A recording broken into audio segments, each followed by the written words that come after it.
Syria, where opposition forces say they have entered Aleppo after rebels launch a surprise offensive in the government-controlled city for the first time in years. A statement by a newly formed rebel umbrella coalition says clashes with Syrian forces intensified overnight into Friday morning.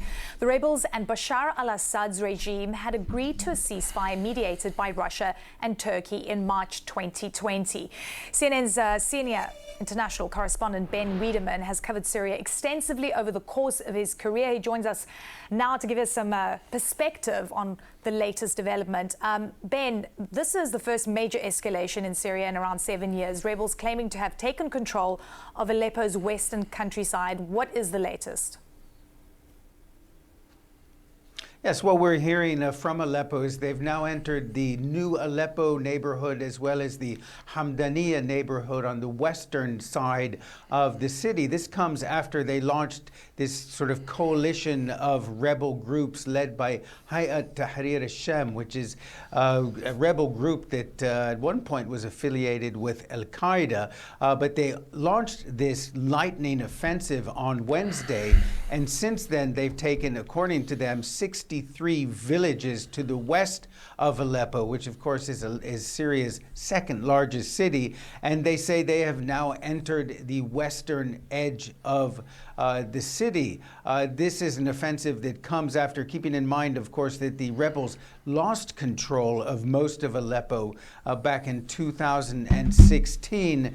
And there's been basically a stalemate since March of 2020 when Russia and Turkey worked out a ceasefire agreement for the northern part of of Syria. Now, there have been clashes among the rebel groups themselves, but it appears that they've put their differences behind, perhaps to exploit the fact that, for instance, Hezbollah, which was a major backer of the regime of Bashar al-Assad, essentially pulled out of Syria starting in October of last year when they focused their fire on Israel. And of course, other backers of the Syrian regime, for instance, Iran has been distracted by its involvement in hostile activities with Israel, and Russia has been distracted by its war in Ukraine. And therefore, perhaps these rebel groups are seeing this as a golden opportunity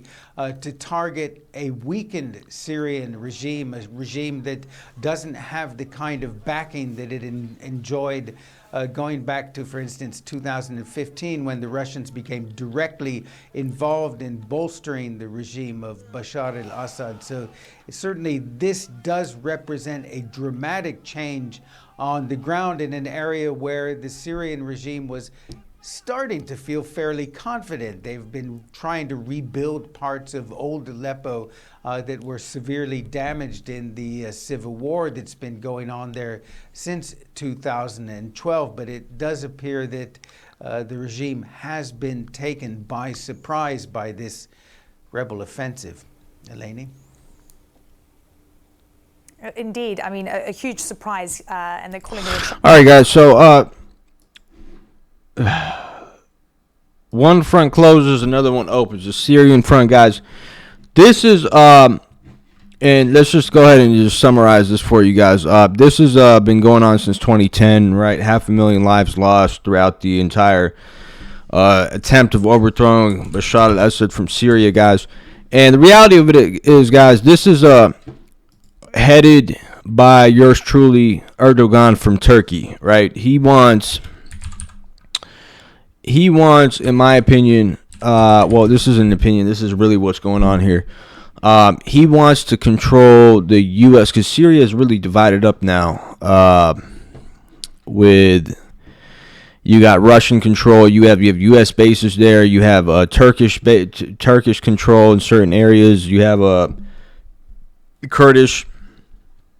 And this is a very strategic location, especially not only for the axis of resistance, which is Iran, Syria, Iraq, Lebanon, but also Russia as well, because they have their naval assets in the Mediterranean and in certain strategic locations in Syria Not only that, they have actual military bases similar to what the U.S. has.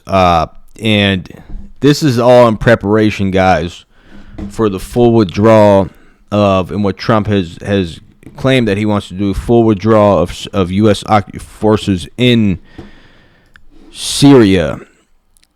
And Turkey wants to be essentially the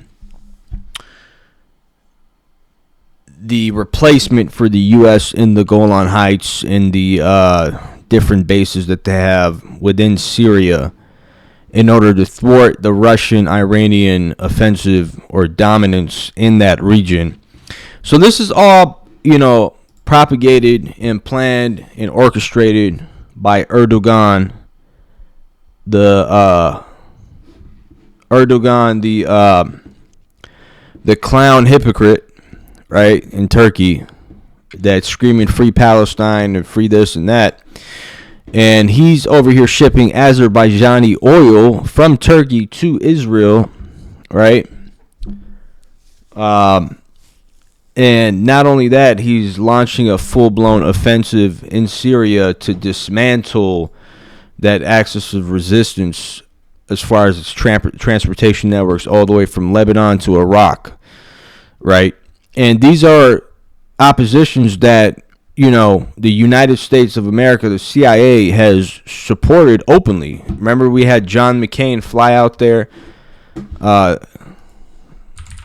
Mr. John McCain fly out there, and he was with, quote unquote, the Syrian rebels, aka ISIS, right? There's John McCain right there taking photos. See, it's all deep, right, man, when you get into this stuff. These guys, look at this, man. John McCain right here taking a picture with these same people that his mainstream media calls terrorists, right? Some deep stuff, man. But I want to point to you guys. I want to show you guys another video here.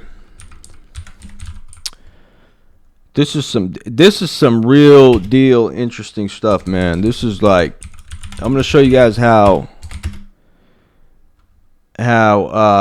unbelievably connected these people are to Israel, NATO, and the U.S. and the CIA. This is a video here. Check this out, guys. This is from, I believe it was sometime in, I believe it was like in 2015. I'm going to play this video here. These are Syrian rebels, similar to the ones that are causing havoc, right? And attempting to, mutilate Christians and non-Sunni Muslims. This is them getting treated in an Israeli hospital. Look at this, bro. This video is wild. احنا موجودين ضمن مناطق محررة يعني من قبل الجيش الحر يعني مناطقنا محررة يعني ما يقدر يصلها الجيش النظامي اما الجيش النظامي اذا بيعرف انه احنا هون مثلا مسكنا بعدين هو طبعا ما راح يوفر لا انه رايح اسرائيل او انت رايح على اسرائيل. This injuries is very severe injuries. What do you think would happen to them if they came back and people found out they were in Israel?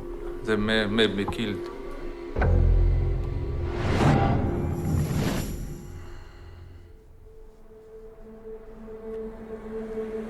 We're here in the Galilee in Israel. We're on our way to a hospital, and the interesting thing about this hospital is that they're actually treating casualties from the war in Syria on this side of the border, and that's pretty unprecedented because you wouldn't expect people from Syria, a sworn enemy of Israel, to want to come here to get medical treatment.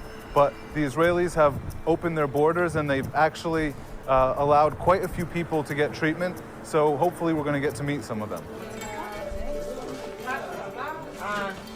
Dr. Amr Hussein oversees the efforts to treat Syrians here at Ziv Medical Center.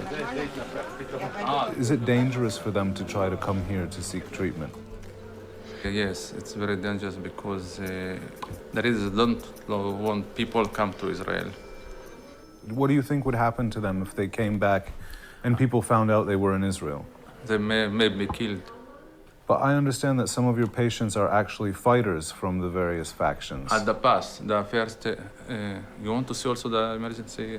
Sure. You can. They've actually treated 420 Syrians in this hospital alone, but they've treated 1,300 overall since this. Anyways, man, this is just to show you guys the stark, shocking, and manipulative, deliberate manipulation of the mainstream media and the population to have us believe that these guys, these same people that they call terrorists or rebels, right, are literally being aided, supported by some of the most well-renowned neocons within the Pentagon, the U.S. government, and these same people that are under the banner of Islam and, you know, Free Palestine, all this stuff. They were at one point getting medical treatment in Israeli hospitals, which is if anyone knows anything about the Middle East, that's like you know, especially if you call yourself a jihadist or an Islamist or a religious person, that's like the ultimate like shun. You know, like that's like what, you know, how the hell would you, you know, that's not something that you would even consider doing, let alone you wouldn't even consider shaking an Israeli's hand, let alone, you know, be treated at one of their hospitals. So very interesting shit, man. But it seems like this is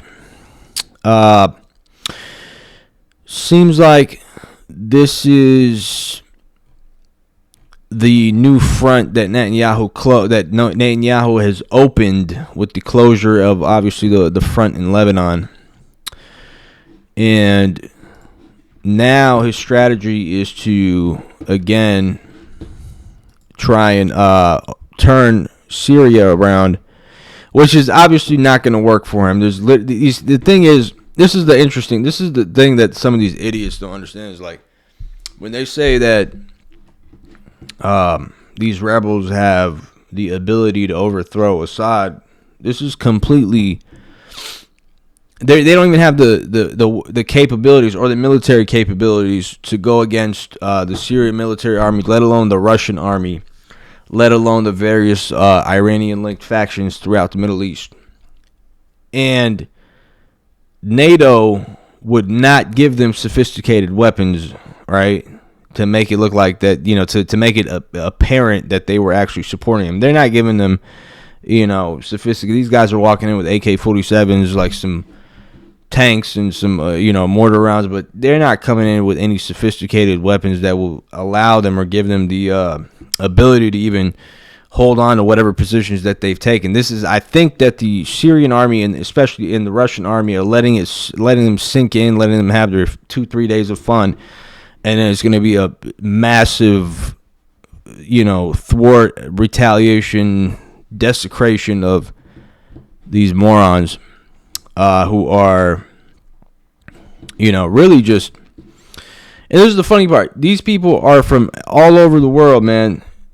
There's a clip of Donald Trump. He actually called this out one time to Mr. President Macron. Most of these people are European Westerners. There's European Westerners, there's Albanians, there's Uyghur Muslims, there are Chechens, like Afghanis, people that, and a lot of them have dual citizenship, right? And I always thought this interview with, I never understood when I saw this confrontation between Trump and Macron. I never understood what Trump said, and now I'm starting to realize that Trump, man, was ahead of his time. Even like, and I'm not saying Trump is going to be the guy who's going to solve everything, but you know, we'll see. But he was ahead of his time when he confronted Macron. Let's take a look at this video here. Would you like some nice ISIS fighters? I can give them to you. You can take every one you want.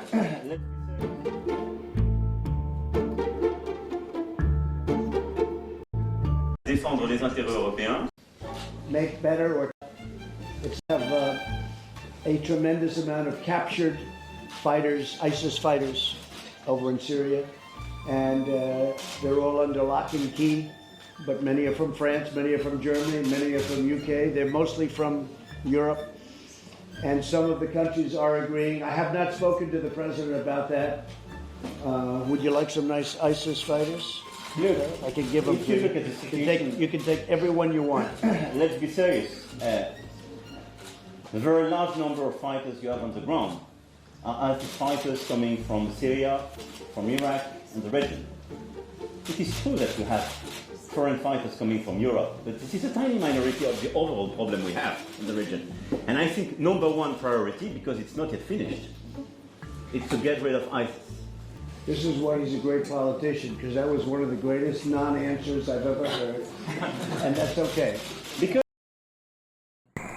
So this is interesting. Trump confronted him, subliminally, without directly letting him know that a lot of these people that they are capturing out in Syria, that claim the ISIS flag, are really a bunch of people that are coming from some of these European countries, UK, France. They're like almost shipping these people out, or they're undercover working for some type of because how are so many of the people, they're not even individuals. Majority of them aren't even individuals from the actual country that they're in. You have all these people coming from Albania, from Uyghur Muslims, which are apparently in concentration camps in China. How do they get out? French Muslim. These people are being brought from all over the world, possibly jails and prisons from some of these places, being recruited by let's just call it what it is, the CIA, and a lot of these people, these corrupt people, the deep state, and it is they are being used as pawns to create a revolution in Syria in order to again weaken Iran, Palestine, really weaken the region. And this is a manipulation game that the Israelis are playing on the Syrians. And what eventually is going to happen is they're going to go ahead and, because these people are still labeled per mainstream media as terrorists, they're going to go ahead and turn the guns on them because they trained, armed, and directed these people, right? And when they do that, now you have, which, none of this stuff is going to work, but the key is, now Syria is under Western Israeli NATO control, with these rebels, and the reason why a lot of these rebels aren't stable is because they fight each other, right? So the Israelis in the CIA and the NATO, in the Mossad, they understand that aspect. Right, they don't have like a solid foundation like the Iranians, the Syrians, the Iraqis, and the individuals in the Axis of resistance. These people fight each other, and it's so easy to, break that down. It's like a divide and conquer type situation, which is it's crazy that these people are still falling for the same old tactics being used on them for several years. And now you got these idiots who are literally fighting each other for and thinking that they're freeing some of these places, but they're eventually going to get scooped. Similar to what happened in Libya. The rebels who killed Gaddafi, captured him, they were killed a few days after. They were literally eliminated. So this is all same game plan, but these idiots just don't get it, man. It's wild.